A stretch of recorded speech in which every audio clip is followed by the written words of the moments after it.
Today, I'll be sharing 3 tools or strategies that helped me survive emotionally when I was going through my breast cancer journey.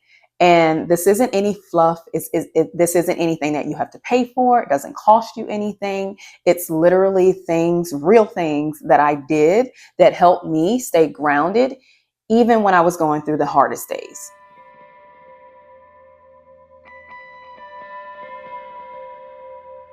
Hi, everyone. Welcome back to my channel.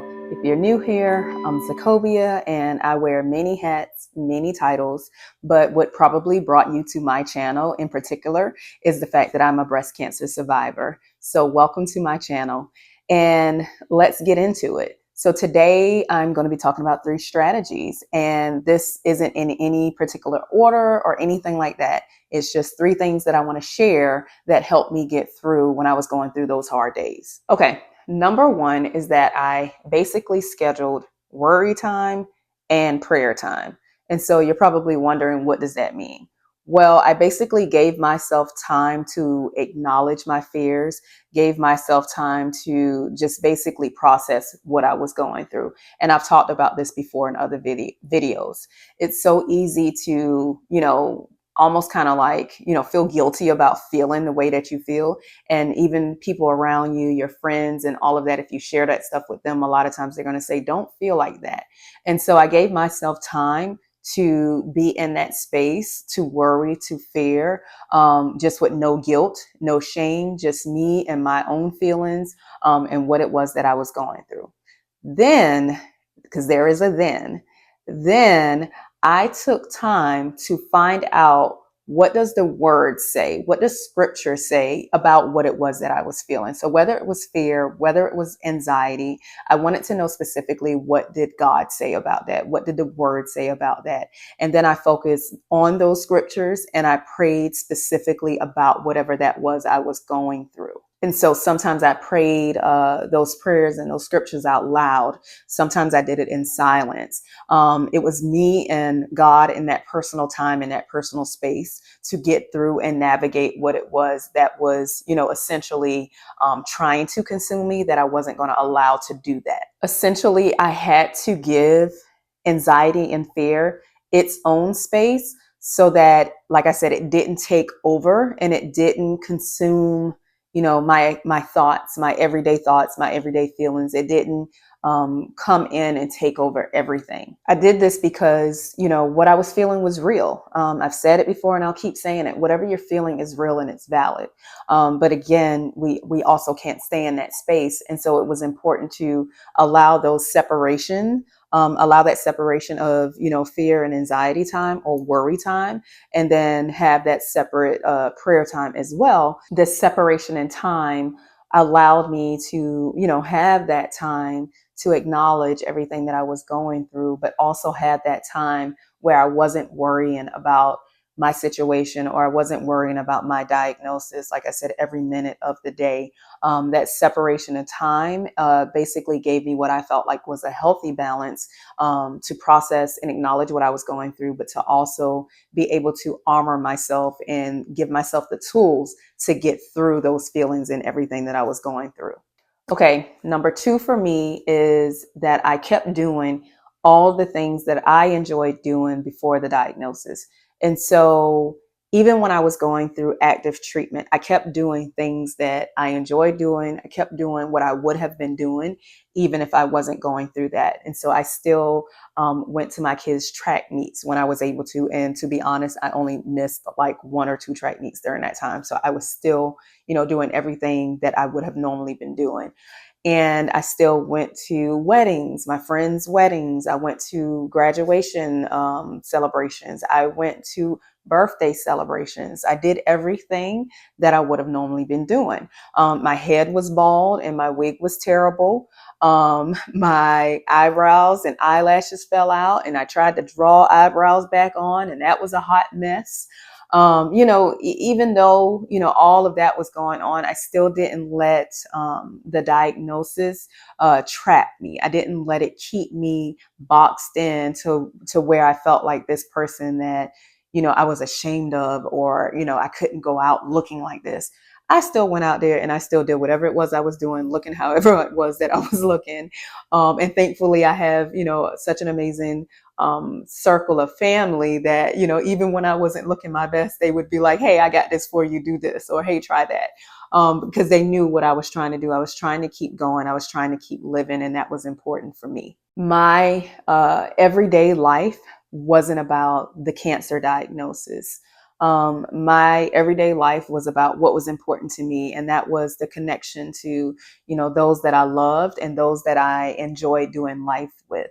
And ultimately, this is what gave me strength, and this is what kept me going. Staying active, staying involved, staying present is what essentially helped me continue to stay alive, like continue to give me that, self gratification of appreciating life, just being grateful and thankful and valuing my life. And so, yeah, essentially it kept me alive. Doing those things is what kept me living. The next thing, the third thing that I'll mention is connecting with other survivors and survivor support groups and the importance of being able to do that. And so having the opportunity to connect with other survivors, people who had gone through the journey already, is what gave me strength and what gave me hope. I've shared this, countless times, and I'll continue to share it. Like, it is what was basically the fuel that, kept me going, because oftentimes it's so easy to get consumed into, the stories of those who unfortunately didn't survive the battle. And that is, that's very hard to, stay in a space like that when you're trying to survive the battle. And so I was intentional about making those connections and connecting with other survivors, because I wanted to hear their stories. And that's what gave me strength and what gave me hope.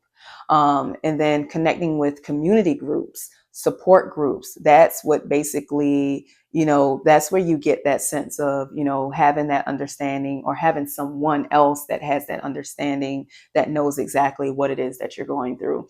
They don't have to wonder. They don't have to, wish that they understood. Like, they actually know what it is that you're going through. And so it's important to have that type of community where you can just vent, you can laugh, you can talk, you can cry, and they totally get everything that you're feeling. You can be honest with them and tell them, I'm afraid of this, or I'm scared of that. And they're not going to say, hey, no, don't feel that way. They're like, no, I understand what you're saying because I've been there too.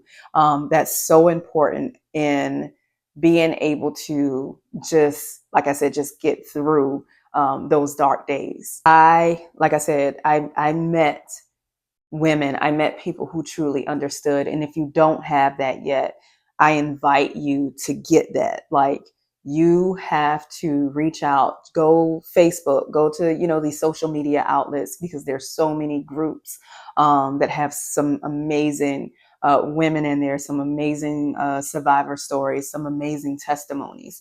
And it's so important for you to be able to hear that while you're going through that journey, to just help you get through. I also, was able to connect with the hospital system that I was receiving my care with, or essentially they connected me with the the adolescent and young adult group, which was specifically for cancer survivors, or, those that had been diagnosed that were under the age of 40, because I was under the age of 40 at the time of the diagnosis. And so they helped make that connection. And that was, a great connection for me to have on that journey, from the activities that they would have, the family events, and all these things that just bring you together, like I said, with other people who truly understood what it is that you're going through, or truly understands what it is that you're going through. And then just even for my children to have, a connection with other children that, also have parents that are going through. Big, big, big on that. So again, if you don't have that, I encourage you to make it a point to get that. I made it a point to build my own network. And, there are safe places out there. There are safe groups out there. I mean, A lot of the groups that I'm a part of on Facebook are very protective of the information that's shared and the sensitivity of everything. And so there are safe places there. If you don't feel comfortable going to sit down with a group of people and you just kind of want to stay in the background a little bit, definitely social media, you can do that. That's a safe place to do it. But just be intentional. Be intentional about building that community.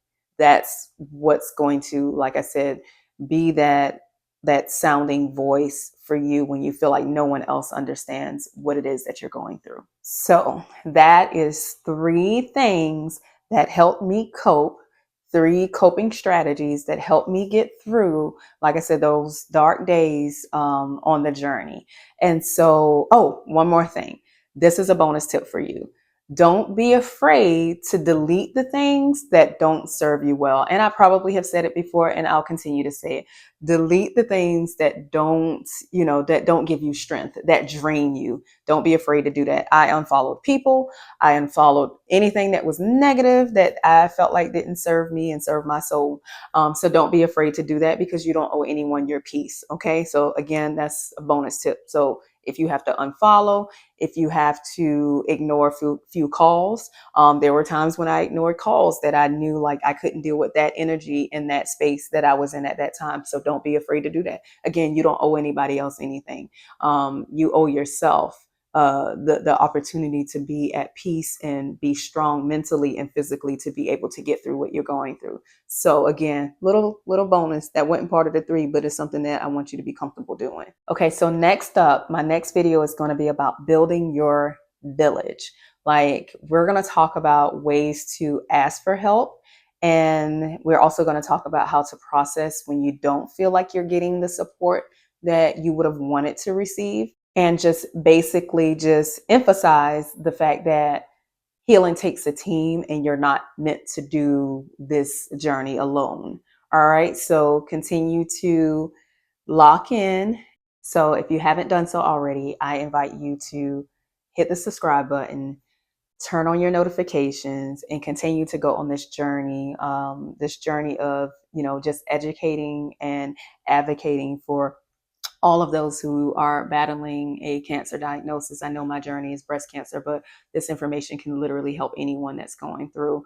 So share it if you feel like it can help someone. And in the meantime, if you haven't seen the previous video, go ahead and watch that now. All right, next time.